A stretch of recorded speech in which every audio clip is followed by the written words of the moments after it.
അസ്സലാമു അലൈക്കും വറഹ്മത്തുള്ളാഹി. പ്രിയമുള്ളവരെ, വലിയ പെരുന്നാൾ അടുത്തെത്തിക്കഴിഞ്ഞു. ജൂൺ 28-നാണ് ഈ പ്രാവശ്യത്തെ പെരുന്നാൾ.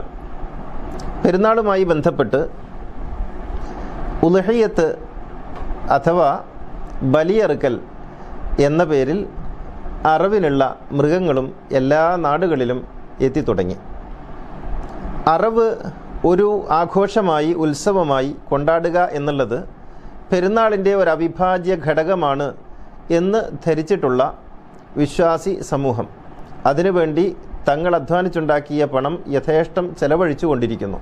ഈ ഒരു ഘട്ടത്തിൽ എന്താണ് ബലി അറുക്കൽ എന്താണ്, അത് എവിടെ നിന്ന് ഉണ്ടായി, എന്താണ് അതിൻ്റെ ചരിത്രം, എന്താണ് അതിൻ്റെ യാഥാർത്ഥ്യം എന്നതിനെ സംബന്ധിച്ച് ചില ആലോചനകളാണ് ഇന്നത്തെ ഈ വീഡിയോയിൽ.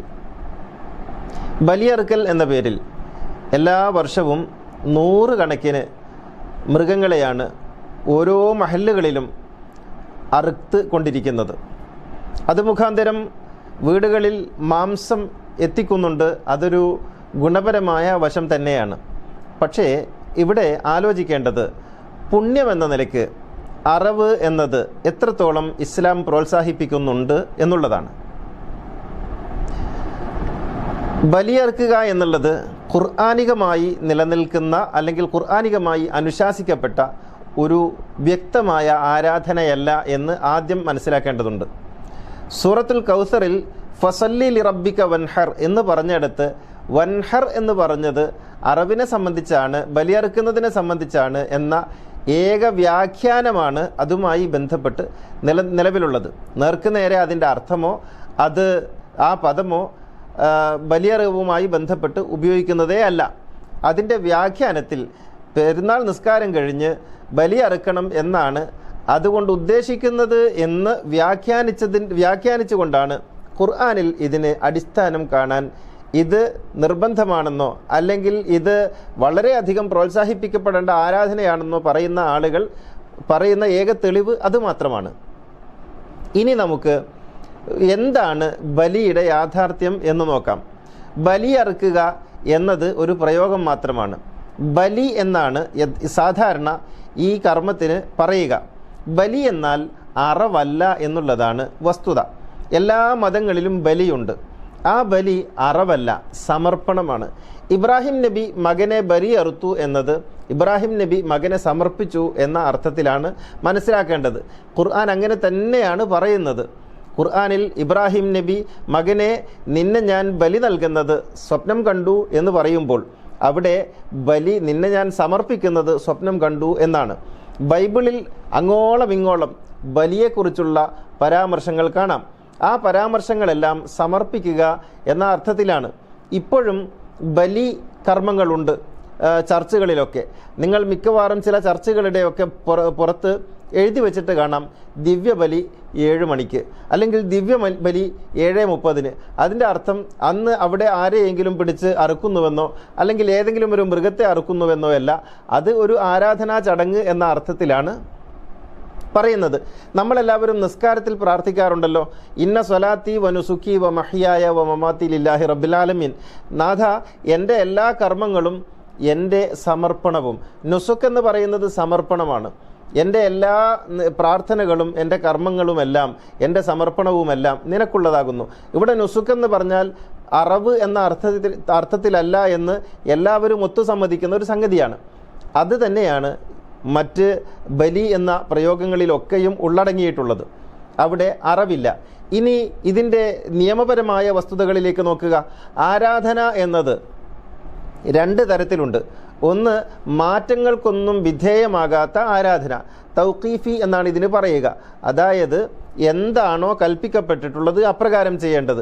അതാണ് നിസ്കാരം, നോമ്പ് പോലുള്ള ആരാധനകളൊക്കെ. അത് തൗഖീഫിയാണ്.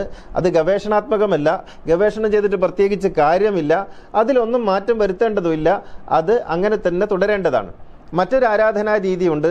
അത് ഇജ്തിഹാദിയാണ് അഥവാ ഗവേഷണാത്മകമാണ്. അങ്ങനെയുള്ള ആരാധനകളിൽപ്പെട്ടതാണ് ഉളുഹിയ്യത്ത്.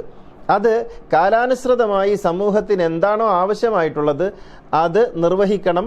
അത് ആ രീതിയിലാണ് നിർവഹിക്കേണ്ടത്. അല്ലാതെ അറുത്ത് ആവശ്യമില്ലാത്ത മാംസം കഴിക്കാൻ താല്പര്യം പോലും ഇല്ലാത്ത, അല്ലെങ്കിൽ മാംസം കഴിക്കുന്നത് ആരോഗ്യത്തിന് ഗുണകരമല്ല എന്ന് ഡോക്ടർമാരൊക്കെ പറഞ്ഞിട്ടുള്ള വീടുകളിലേക്കും ഇതിങ്ങനെ ഡംപ് ചെയ്ത് എത്തിക്കുകയും ഫ്രിഡ്ജ് ഇത് നിറച്ചു വെക്കുകയും അത് സമൂഹത്തിൽ വിമർശനത്തിനും പരിഹാസത്തിനും കാരണമായി തീരുകയും ചെയ്യുന്ന വിധത്തിൽ അറുത്ത് തള്ളുക എന്നുള്ളത് തീർച്ചയായും നിരുത്സാഹപ്പെടുത്തേണ്ടുന്ന ഒരു കാര്യം തന്നെയാണ്. ഈ അറവ് ഒരു പുണ്യമായി തീരുന്നത് എങ്ങനെയാണ്? ആലോചിച്ച് നോക്കൂ.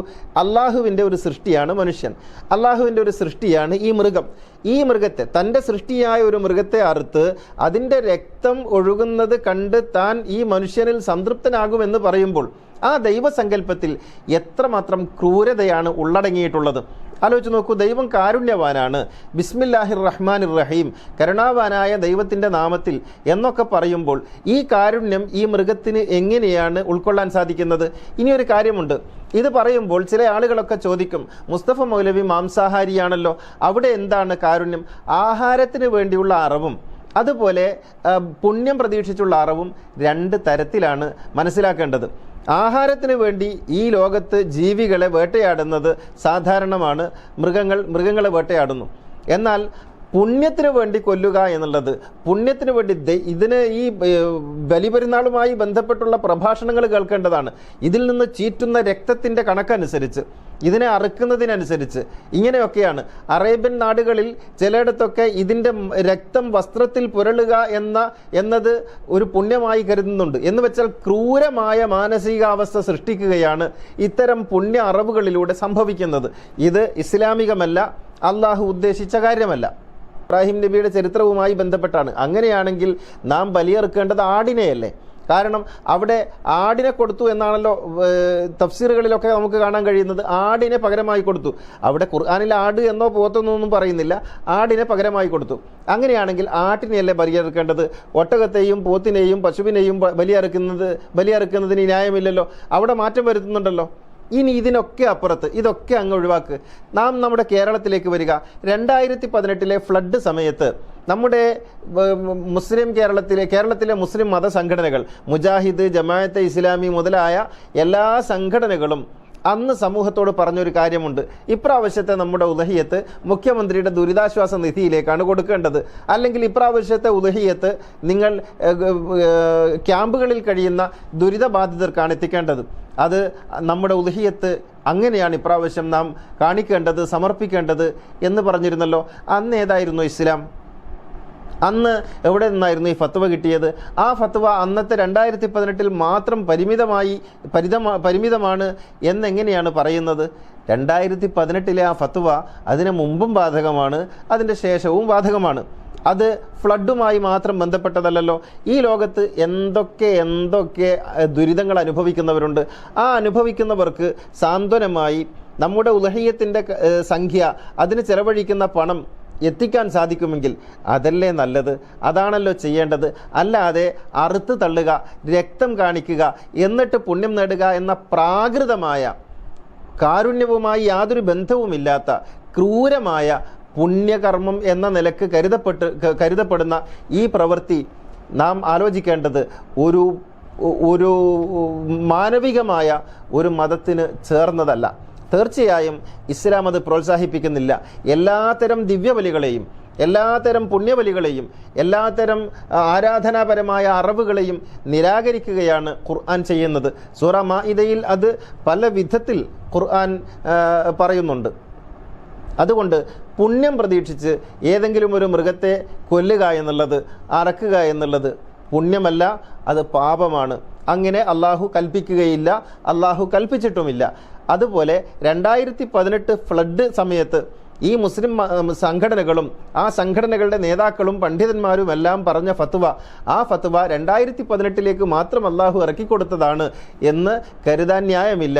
അത് എല്ലാ കാലത്തേക്കും ഉചിതമാണ്. ആ ഫ്ലഡിന് തുല്യമായ ഒരുപാട് ദുരിതങ്ങൾ അനുഭവിക്കുന്ന, വീടില്ലാത്തവർ, വീട്ടിൽ തന്നെ അടച്ചുറപ്പില്ലാത്തവർ, ഒരുപാട് പ്രശ്നങ്ങളുള്ളവർ, രോഗികൾ ഒക്കെ ഉണ്ട്.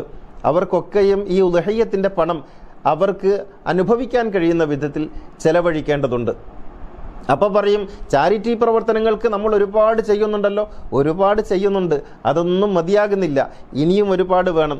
അതുകൊണ്ട് ഇത്തരത്തിൽ ജീവികളെ അപായപ്പെടുത്തുകയും കൊല്ലുകയും ചെയ്ത് പുണ്യം നേടുന്നതിന് പകരം അല്പം കരുണാപൂർണമായ ഒരു മനസ്സ് കാണിച്ച് ഈ സംഖ്യയൊക്കെ സംഘടിപ്പിച്ച് ഏതെങ്കിലും ആവശ്യമുള്ള ആളുകളിലേക്ക് എത്തിക്കാനാണ് മഹല്ലുകളും സംഘടനകളും വ്യക്തികളും ശ്രമിച്ചുകൊണ്ടേയിരിക്കേണ്ടത്.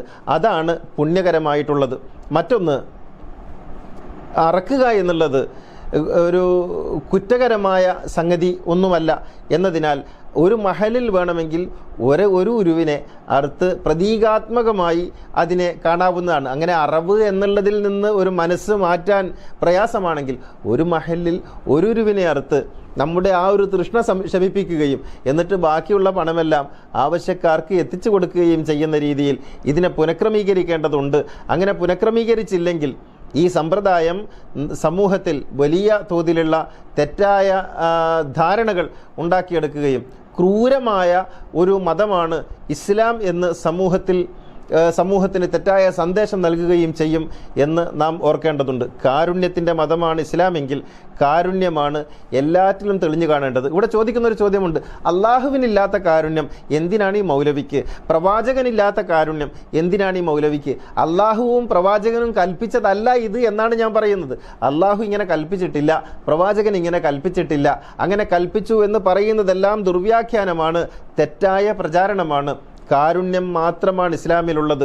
ഒരു പീഡ എറുമ്പിനും വരുത്തരുതെന്നുള്ള അനുകമ്പയും സദാ കരുണാകര നൽകുകയുള്ളിൽ നിൻ തിരുമെയ് വിട്ടകലാത ചിന്തയും എന്ന് നാരായണ ഗുരു പറഞ്ഞതുപോലെ എല്ലാറ്റിനോടും അനുകമ്പാപൂർണമായ സമീപനം സ്വീകരിക്കുവാനാണ് പ്രവാചകൻ പറഞ്ഞിട്ടുള്ളത്. അങ്ങനെ സ്വീകരിക്കുന്ന ഒരാൾക്ക് ഇങ്ങനെ അറുത്ത് പുണ്യം നേടുക എന്ന പ്രാകൃതമായ വിചാരം വെച്ച് പുലർത്തുക സാധ്യമല്ല. അള്ളാഹു അനുഗ്രഹിക്കട്ടെ. എല്ലാവർക്കും മുൻകൂർ ഈദ് ആശംസകൾ നേരുന്നു. അസ്സലാമു അലൈക്കും വറഹ്മത്തുള്ളാഹി.